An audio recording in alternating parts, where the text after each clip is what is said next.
Okay, so thank you. I'll share my screen again. Okay, can you see it? Okay, good. So, first of all, good afternoon, everyone. Welcome to the second episode of the Resilience TNA webinar series. I wish to thank all of you for being here with us this afternoon. As you already know, this activity is coordinated by our partners in Q11. So I wish to thank also Lineke Timpers for her support, as well as our communication team for disseminating the news and bringing you all here. So many of you already know me all too well, perhaps. But for those who don't, my name is Irene Iarocci, and I am part of the Resilience team in Bologna. Today, with my colleagues Davide Dainese and Rosanna Budelli, we will introduce you to the book and archival collections held by FSCIRE in its research facilities in Bologna and Palermo. As you will see, we will start with a quick introduction on the Resilience TNA program and some of the services that FSCIRE will provide as a TNA host. After that, Davide and I will present our facilities and collections in Bologna. And finally, we will leave the floor to Rosanna, who will introduce you to our sister library in Palermo and guide you through an hands-on session on the AIKindi catalog of the Lapira Library. At the end of all our presentation, we will allow some time for Q&A. But if you, in the meantime, you have questions, feel free to leave them in the chat and we will read them afterwards and try to reply to all of them.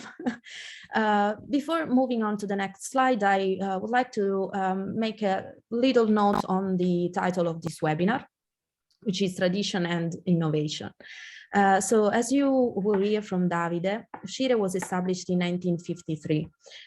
Its identity as a research center is rooted in the history of Vatican II and the history of Christianity. However, over the last decade, our research has expanded in many directions, one of them leading to the establishment of the Lapira Library on the history of doctrines of Islam in Palermo, which is the one that Rosanna will present to you. Moreover, like many other cultural institutions in recent years, FSCIRE is also expanding in the age. Not only with the promotion of digitization project on its collections, but also with the development of research enhancing software and services. And this is, of course, also happening thanks to the impulse coming from our involvement in resilience. You will get a glimpse of the activities that we are carrying on in FSCIRE during the webinar. But first, let's have a quick look at the TNA program. So most of those who are here with us this afternoon are already familiar with resilience. But for those of you who are not, I'll try to introduce it in a very few words. So resilience is an interdisciplinary research infrastructure, which is composed of 13 partner institutions. And addresses the needs of scholars from all scientific disciplines, crossing and being crossed by religions. The infrastructure just entered the S3 roadmap and is currently in its pre-preparatory phase. The infrastructure is going to develop and provide in coming years a set of services and tools for physical as well as virtual access to sources and data on religion, and also for the understanding of those data.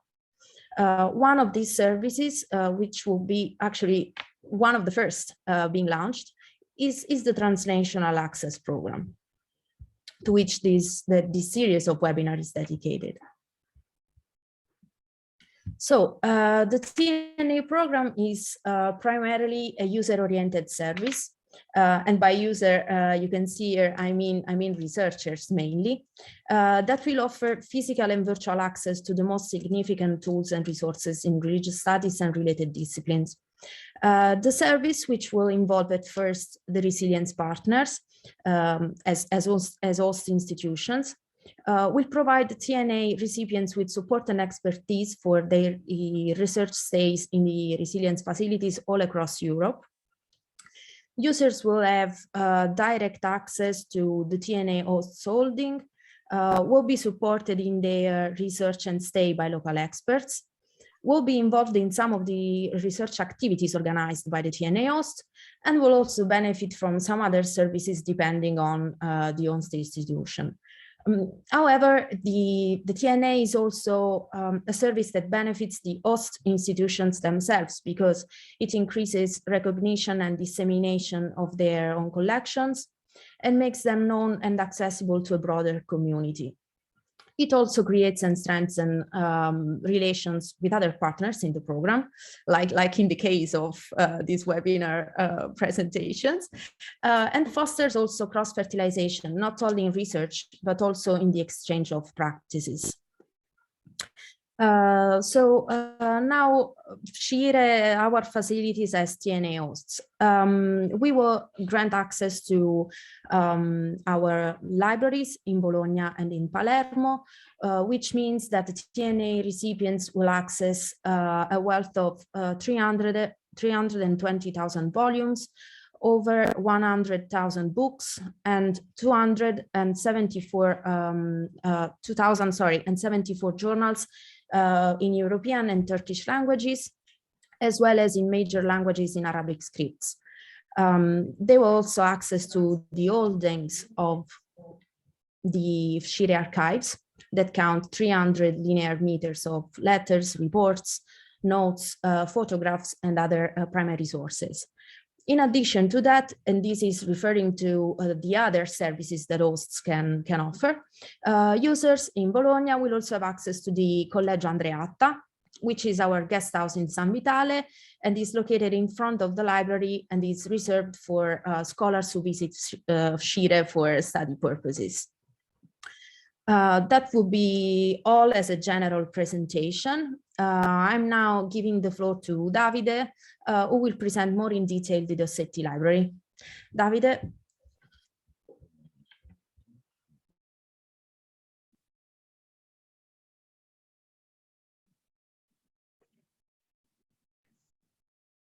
Okay, thank you for this kind of introduction. I will repeat a few pieces. Chiudi l'audio.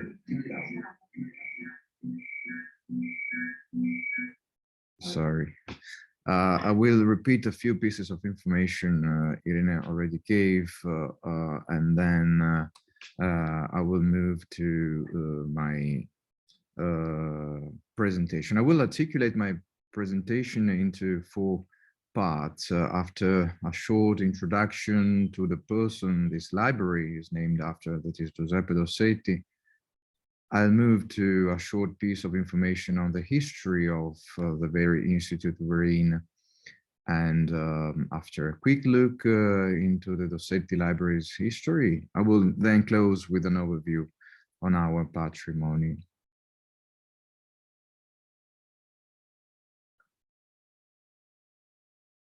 Giuseppe Dossetti. Giuseppe Dossetti graduated in law in Bologna in 1934, before moving to Milan to get what we nowadays used to call a PhD. He studied canon and ecclesiastical law, on which he obtained a university position at the Catholic University of Milan, and afterwards in Modena. After September the 8th, 1943, he joined the resistance movement.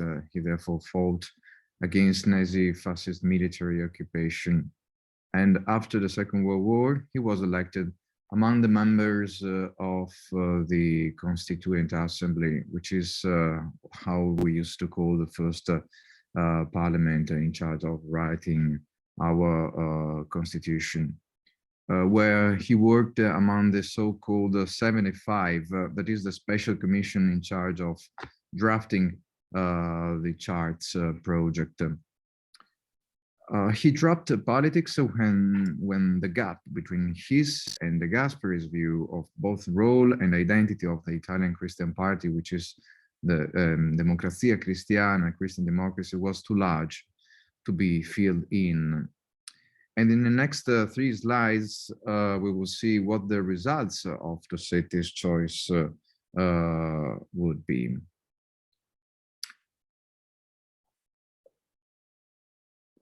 Here you may see the 3 plaques with the 3 corresponding denominations of our institute from 1953 up to the first half of the 60s. We were the so-called documentation center, Centro di Documentazione. From 1961 and formally from 1964, the Documentation Center will start changing its name to Institute for Religious Sciences, Istituto per le Scienze Religiose. And finally, from 1990-1991, we became a Foundation for Religious Sciences, Fondazione per le Scienze Religiose, which is the name we have in the last few years. Giuseppe Dossetti's purpose was to give dignity back to religious studies. Perhaps a few of you already know that religious studies in Italy lost their scientific status when the so-called Correnti law was issued in 1873. Correnti law is the name after Cesare Correnti, then Minister of Instruction and University, given to the act ordering the closure of theological faculties. After that, the only way to keep several disciplines, as theology in particular, alive was to embed them within the form of history of Christianity and history of religions. The first chair was exactly on history of a religion and established in 1887 in Rome. And this is why Dossetti decided to summon together several young scholars, among whom the late Giuseppe Alberigo, in Rossena, a castle located right behind the town of Reggio Emilia, not far from Bologna, to draft the program for renewal of religious studies, which was supposed to start here in Bologna, where we now are. The dream was made possible thanks to the support of Cardinal Lercaro, newly appointed Archbishop of Bologna in 1952. After a while, a clear monastic vocation matured in Dossetti, who intensified his collaboration with the Documentation Center after 1959, that is after Pope John XXIII convened the Second Vatican Council.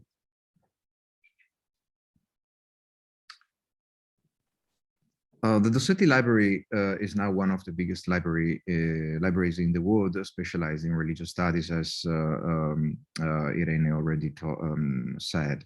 This is a scientific, specialized library whose patrimony is stored and located according to criteria which mirror the way how scholars carry out historical research, or how they are supposed to carry it out. As for our collections at the ground floor, users may find the main collections of printed primary sources, Corpus Christianorum, Source Chrétienne, Griechische Stella, Pathologia Greca and Pathologia Latina, plus several others. We devote particular attention to the history of church councils, and this explains for the location of its main collections at disposal of everyone at the ground floor. The ACO, Acta Conciliorum Ecumenicorum, the Mansi collection, the Council of Trent, the Council of Ferrara Florence, and many others collections, many other collections of printed primary source for conciliar history. The library offers scholars a wealth of over 400,000 books and 2,600 periodicals that cover the entire breadth of religious sciences, especially from a historical point of view, but also giving room to biblical exegesis and theology as well. You may think of about 1 million volumes. The catalog was designed by Giuseppe Dossetti himself. So books are located according to what I used to say, a Dewey non-Dewey cataloging system, that is articulated by topics corresponding to numbers as it is according to Dewey, but with different lists of fields and subfields to better fit the features of religious studies. So books are stocked by letters and numbers. Letters refers to topics or research areas, and numbers allow to quickly identify series, sub-series, and specific volumes. So the list of main topics or research areas follow the alphabetical order. A corresponds to theology, AA to history of theology, B to biblical studies, C to either liturgy or mysticism, and many, and R to religion, Q to philology, and so on. There are, of course, a few exceptions to this rule. We have also other edited primary sources which couldn't be stored at the ground floor. And in these cases, users will look for them by looking at Roman numbers as first reference in pieces of information. The acquisition of new books is a specific task of the Institute researchers. We used to gather once a week to closely look for journal reviews and bibliographic recommendations. And we used to select the books we are going to buy, and my colleagues forward their selections to me, when the director of the library, to double check their suggestions, and then I forward the suggestions to the librarians who are going to purchase the selected books.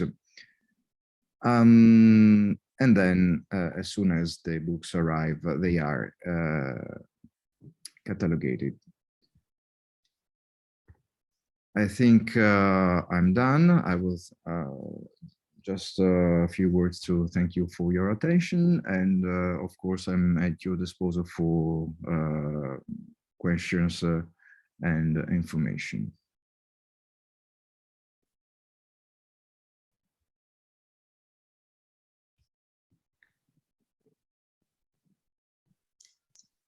Okay, thank you. Thank you, Davide. So now we will continue the presentation of our center in Bologna by looking at the FSCIRE archival holdings. FSCIRE holds an extensive archive consisting of materials collected over the years by researchers working at the Institute and through donations and acquisition from private individuals. The archive, which in 1999 was officially labeled as one of historical interest by the National Ministry of Culture, is therefore composed of numerous funds pertaining to personalities who animated the history of the Catholic Church in the 19th and 20th century, including, of course, Giuseppe Dossetti, but also Giacomo Lercaro, Lorenzo Milani, and Giuseppe Roncaldi. One of the most important collections preserved at FSCIRE is the archive group on Vatican II, of course, which contains 230 folders of direct sources for the historiographic reconstruction of the council event. Which formats do we have? So records at the FSCIRE archives can be found in different formats. We have textual documents on paper, which include correspondences, reports, notes, and notebooks. Most of our funds are private archives, so it is also not unlikely to find copies of other materials collected by the creator over the course of its professional or private life, such as books, greeting cards, or copies of newspapers and magazine issues. We also hold, as you see, records in micrographic format, and more precisely, almost 600 microfilm reels pertaining to several of our fonts, as well as photograph and sound and video recordings, which are the finding aids. So an overall description of our holdings is available on our website. You have here an hyperlink in the slide, but there's also a description to the path to reach the page from our website homepage. On that page, you will find a brief description of each font, accessibility information, and rules, of course, and in some cases also bibliographic references. Several of our fonts have been described between the 80s and the early 90s. In some cases, catalogs are the result of an action undertaken more recently in collaboration with archive specialists to describe and preserve the fonts. In many others, catalogs have been the result of a research project carried out at the Institute, and that's for that reason that you see among the finding aids also scientific articles and studies. All our catalogs at the moment are only available in paper format. Some of them are edited, others are not, and therefore they are only accessible for consultation at our center. Now, given the purposes of this webinar, I would not go into details in listing our holdings. I would rather use the remaining minutes of my presentation to take a look together at some of the ongoing projects on our fonts. The first one is the one that you see in the slide, is the virtual archives of Don Lorenzo Milani. So Milani was an Italian Catholic priest who devoted his life to the education of poor children and was an advocate of conscientious objection. His figure is one of the most debated and influential of the last decades in Italian Catholicism. FSCIRE has been collecting sources on Don Lorenzo Milani since 1974, when, due to the will of Milani's mother, a collection was started at the Institute to, and here I quote her words, collect and preserve writings, letters and testimonies that can directly or indirectly shed light on his figure and endeavor, end of the quote. Enriching that first acquisition, which was composed of correspondences between Milani and his mother, many other donation and enlargement followed, also as a result of the research and editorial activities promoted by the Institute. The virtual archives that FSCIRE is developing with the sponsorship of the Italian Ministry of Culture showcase the digitized materials preserved at FSCIRE. It is primarily a dissemination tool, but it is also, but it is also a means to enlarge the collection that we have. The website also offers access tools on his life and work, such as timelines or bibliographic references, and allows for various searches among the digitized correspondences and pictures, and also sound and video recordings, actually. Now, the website is not yet public, but for those of you who are interested in exploring it, I will leave the link to it and the username and password to navigate it on your own. The passwords will be working for a couple of weeks, so you will have plenty of time to look at it yourself. The second project I wanted to present to you is a digitization project that started last year and is being carried out on the archives of Adelaide Coari. Adelaide Coari was a teacher and a Catholic social activist.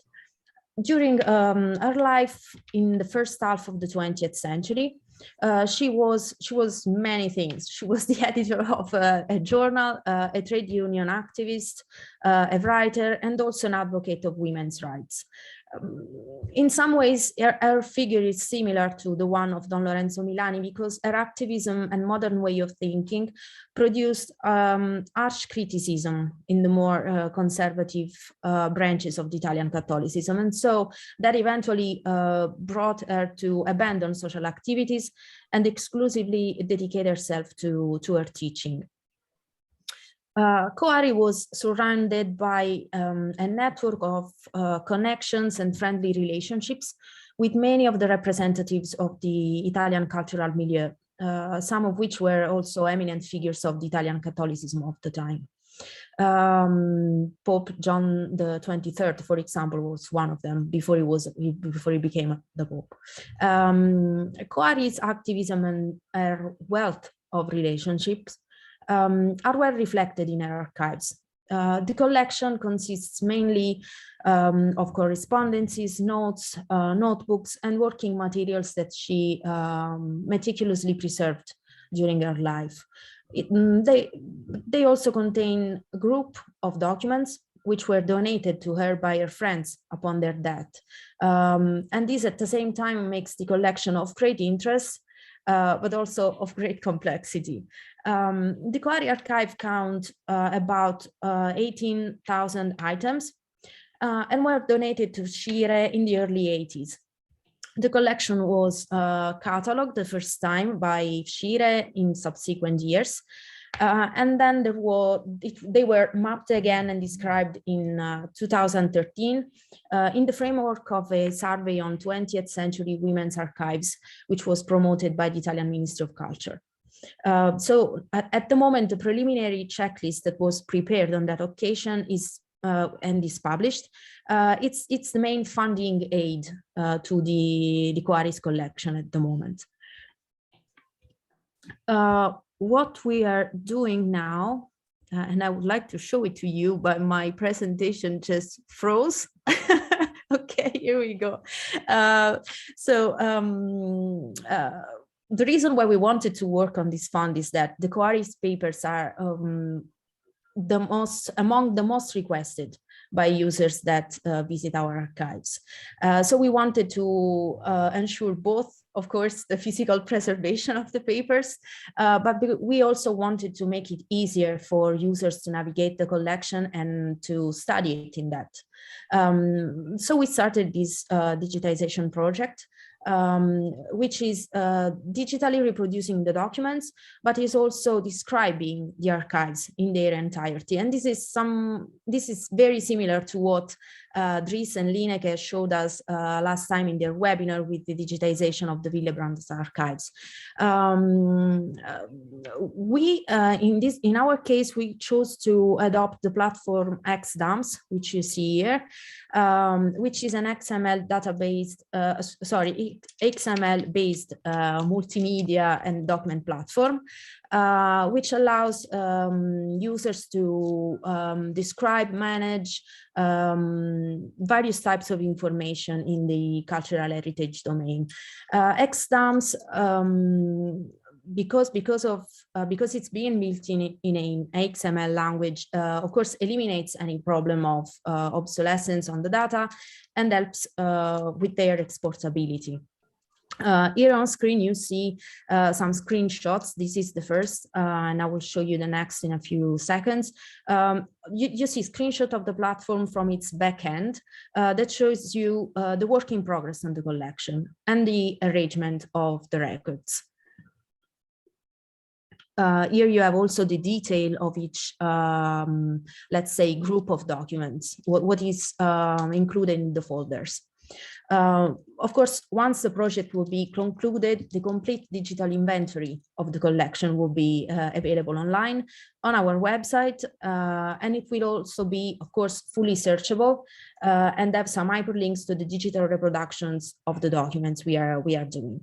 XDAMS is the platform adopted by the archival system of the Emilia-Romagna region, which is the region in where Bologna is. And it's called IBC Archivi. You see it in the top left angle of the screen.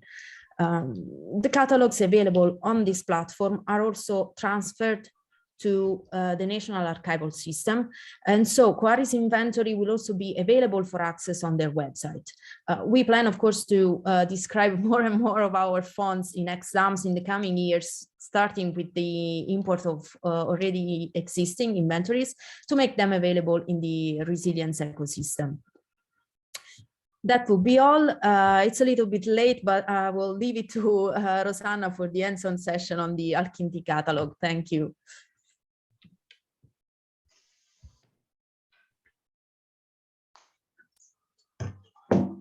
Hi, everybody. My name is Rosanna Budelli. I am the librarian of Giorgio Lapira Library, and I'm going to share with you my PowerPoint.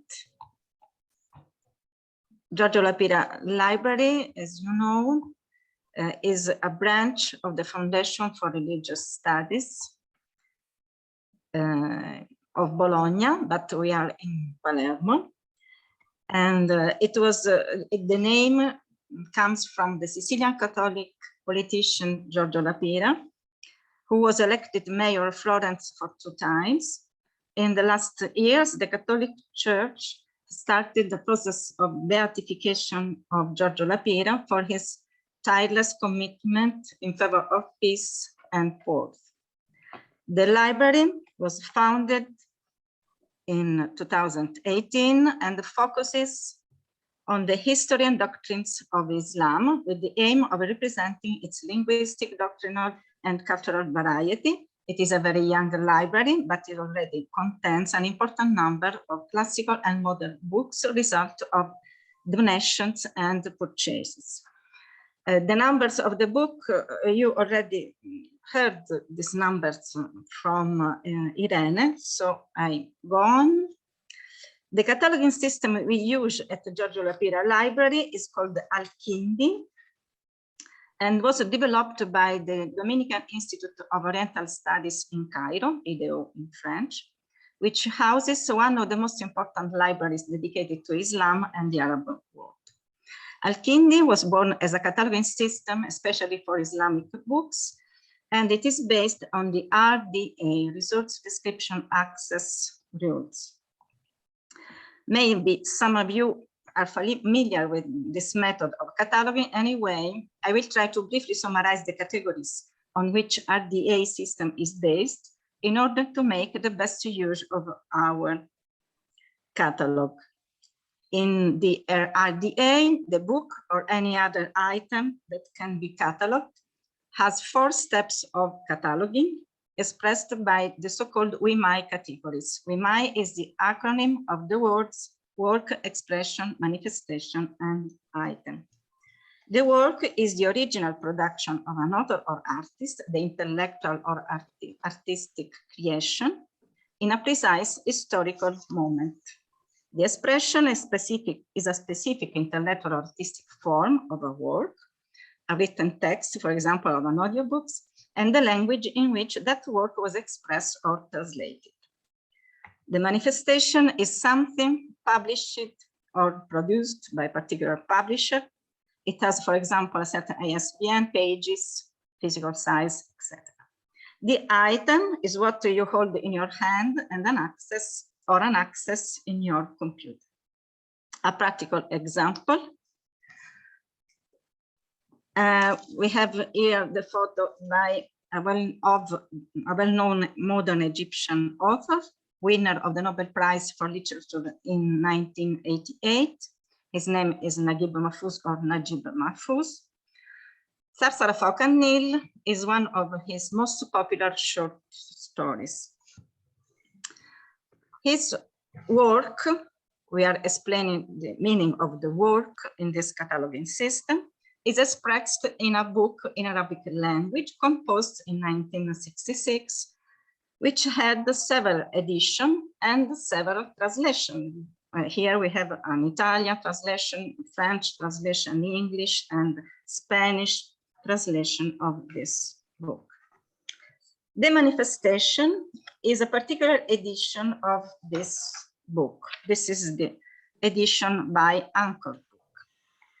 The item is the single copy of a series, the book on which will attach the call number, for example.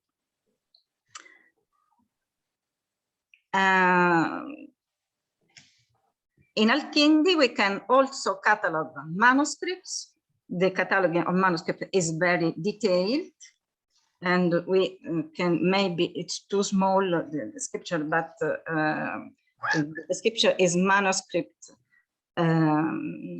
is very detailed, as I said before, because you must write the incipit and the explicit, the glosses, etc. So it is a researcher's work, sorry. And now I'm going to share another screen. So I will close this screen.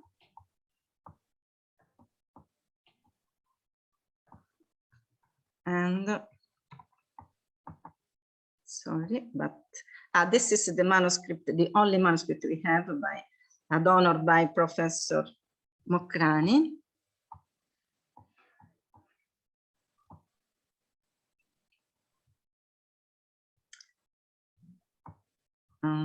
Here, okay. Can you see the new screen now? Sorry. Not yet. Moment.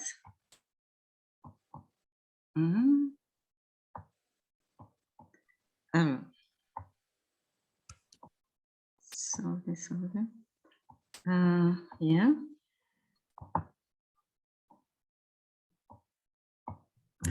I don't know why, but I lost my screen, but I can. Okay, this is the new screen. Can you see it? We see your screen on Microsoft Teams. Library. No, no, we see the one on Microsoft Teams. I don't know why, but I have. Try to not share now. Okay. This is the screen I want to share. Giorgio Lapira Library. Can you see this? No. Not yet. Not yet. I don't know why, but okay. Sorry, just a moment. Now.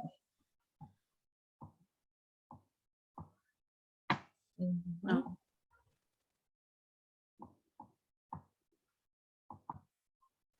Can you see this? Yes, yes, now we do. Okay, thank you. So,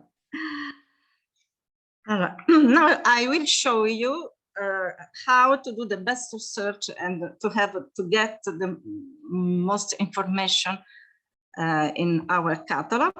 I can write a word, a keyword in the windows next to all the catalog, or I can do a more precise research, for example, for title or for people and organization. As you can see, we have two types of title. The first title is the title of the manifestation, that is of the book published in a publishing house, and this is the most common research. And then we have another type of title, the title of the work, and this is the title of the original work. So here we can find, for example, only the Arabic title of a book, and not a translation, for example. And if we want to write a word, this is the keyword for a title of a book by Al-Ghazali. Al-Ghazali is a famous theologian, medieval Islamic theology. The translation of his book is The Remembrance of Death. And we can write this name, for example, and under title of work, I will not find anything. I have to write this name or with in all catalog or under the title without the title of the work. If we write next to all the catalog, we have 3 titles, but we are interested in the third because we want to, we are looking for the book by Al-Ghazali. And we have the title on the left side of your page. We have the common data of a book, the responsibility, the author, Al-Ghazali, the edition, the publishing house, the date, etc. The ISBN, etc. On the right, we have Explore, and here we can go through search. We can obtain more information. For example, if I enter the title, this is the Arabic title because we are in the section of the work. So we have the original title in transliteration in Latin character. If we enter here, we have the Arabic title, and here we have also the Arabic character, the title in Arabic character, Kitab Zikr al-Mawdu. We have also summary, so you can know something about the content of the book. But we know also here that this book is part of an encyclopedia, and its name is Ihya Ulumuddin. Al-Ghazali wrote all this encyclopedia, very big encyclopedia, a Summa Theologica, and this is only the volume number 40 of this encyclopedia. But we can also find more information about Al-Ghazali, the author. Here we have the dates of birth and death. But here, for example, we if we go at the bottom of the page, we know, for example, the residence. It means all the cities where he lived during his life, or where he stayed during his life. And we have Jerusalem, Tus, Hebron, etc. And we have also a bibliography, sorry. And here we have a very long list of books in Arabic or in European languages. And these are the primary sources about Al-Ghazali. So this is very useful for researchers. On the right hand, we have, for example, social network. It means that we are, for example, discipline and student. We can enter here and to have the names of some students of Al-Ghazali. Also the master and teacher, we have the name of 2 teachers. And also sibling, because there is a brother of Al-Ghazali, Al-Ghazali Ahmad is his name, and we know him because he wrote many books about Sufis. He was a Sufi, not famous as the Muhammad Al-Ghazali, but is mentioned in many bibliographical resources. And but of course we can do the research about an author directly.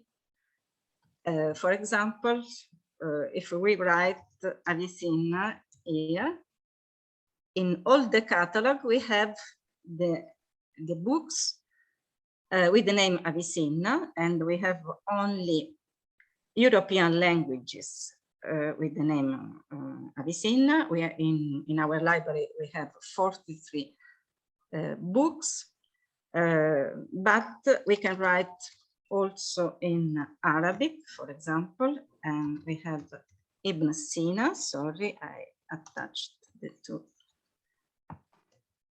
And we can see all the books in Arabic we have in our library, and they are 38 books. Of course, we can write the name under the people and organization, for example, and here we have information about the author. Here is the second one. For example, we read 26 publications by Ibn Sina and 14 publications on Ibn Sina. These are the books we have on Ibn Sina or by Ibn Sina in our catalog. Even here, we have a social network. I show this part of the cataloging system because AIKindi is very interested in relationships between authors or between authors and organizations or between books, works, manifestation, etc. And now I will show you the research and the classification. These are the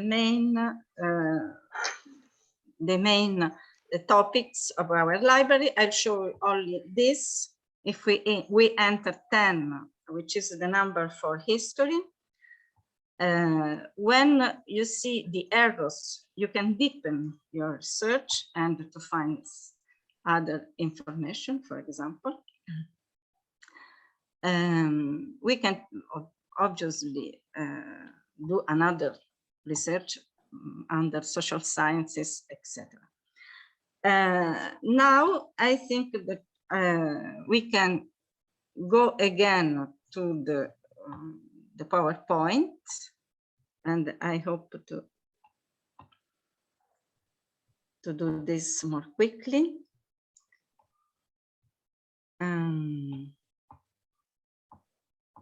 Here, okay.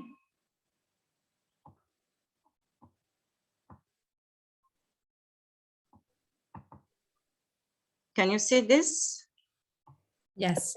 The manuscript, the screen manuscript, okay. Now I have an exercise for everybody. There are 3 questions. You are invited to choose only one exercise and to practice with our catalog. The first exercise, the first question is, who wrote the Incoherence of the Philosophers and what is the original transliterated title? Search a keyword in all the catalog and then explore work. This is the first exercise. The second, how many books about Islamic anthropology are there in Lapira Library? Search in classification number 11. The third, sorry, the exercise 3, write the dates of birth and death of Averroes and the name of his grandfather. Search under people and organization and then social network. There is the name of his grandfather because he also was a great author. He was a great jurist. Okay, so you have the minutes left. I don't know how many minutes, but I think that 5 or 6 minutes. Yeah, yeah, we have like 7 minutes. Yeah, they just received the link. I put it in the chat. You can write the Giorgio Lapira Library home in. Oh yeah, but Lina shared it. Thank you.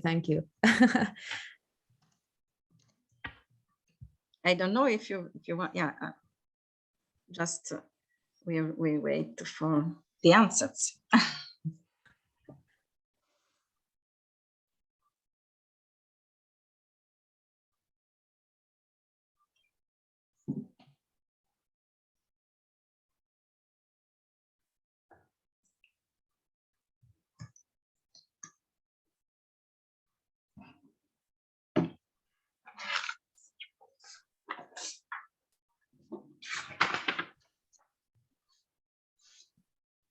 We already have the first replies. Okay. The exercise work. but you have to do just one exercise. Not Okay, so he is already he is already okay. finished. Okay.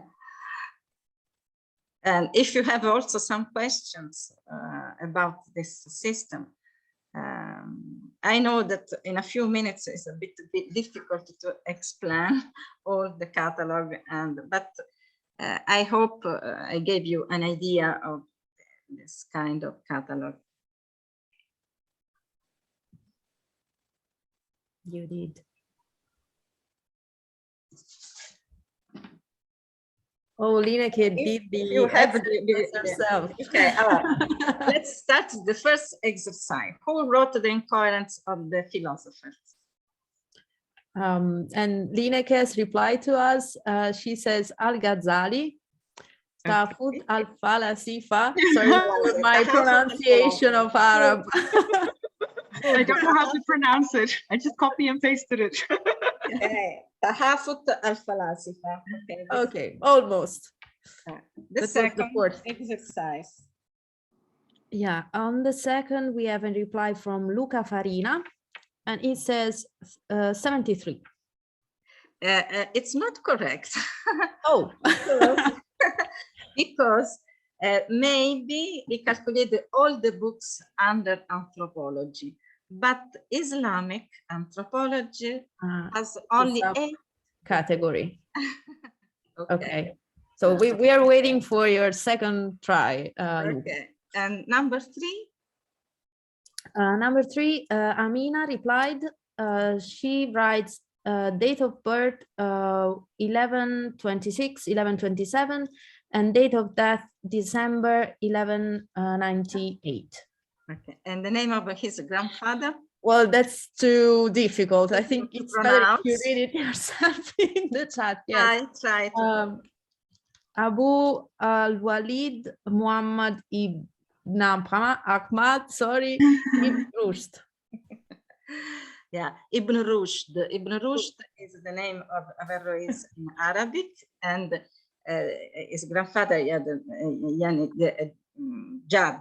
Al-Jad. Al-Jad is the translation of grandfather, and yeah, it is correct. The name is of his grandfather is correct. Okay. If you solve the mystery of the Islamic anthropology. No, I said eight books. Only okay, you said that already. Okay. Yeah. Only 8 books. Okay. Because you need to enter under the subsection, the section, enter the last section, and we have Islamic anthropology. And okay, any questions? I don't see any, but at this point, if anybody wants to open their mics, if you have any questions, I guess you can speak. Yeah, I showed the manuscript, and I want only to say that this is, as I said before, a researcher's work, and many of the data I showed you, for example, the long biographic and biobibliographic data, we imported all this data from IDEO, because here there is a researcher, an Egyptian researcher, who check every information on the original data. And this is a very important job, because we are sure of the information we have on this catalog, because they have been checked on the original books, on the original encyclopedia, etc. I wanted only to add this. Thank you. We ended on time. Yeah, actually also 15 minutes earlier than foreseen. So yeah, it was good.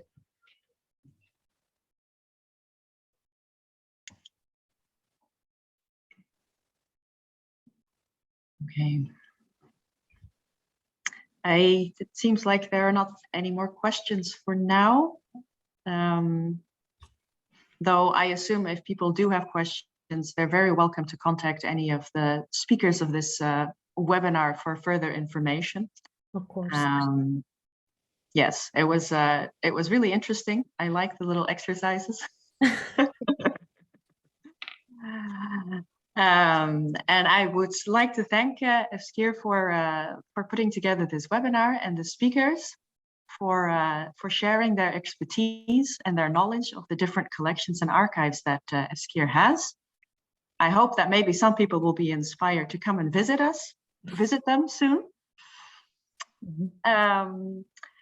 And I would like to take this very short moment to remind everybody that on the 10th of May, the University of Sarajevo will be presenting their TNA webinar on, and I'm going to not pronounce this correctly, the Ghazi Husrev Beg Library in Sarajevo. And Ahmed, forgive my pronunciation. That's correct. You did it. I did it, okay. We have many manuscripts, Arabic manuscripts also. Yes. I think so. By yes. the way, will we have the recording of this workshop somewhere? Yes. Yes, a recording of this workshop will be made available soon. And I will inform all participants Thank you. when that will be the case. I want to share it with my colleagues who couldn't be with us today, so all right. They have an idea. Yeah. Thank you. Well done. Thank you. Irene, did you still have something that you wanted to say? No. I just want to thank you all for being with us during this hour. That's it. Thank you again, Lineke. All right. In that case, everybody have a good day, and hopefully see at least some of you again in about a month. Bye-bye. Bye-bye. Bye-bye.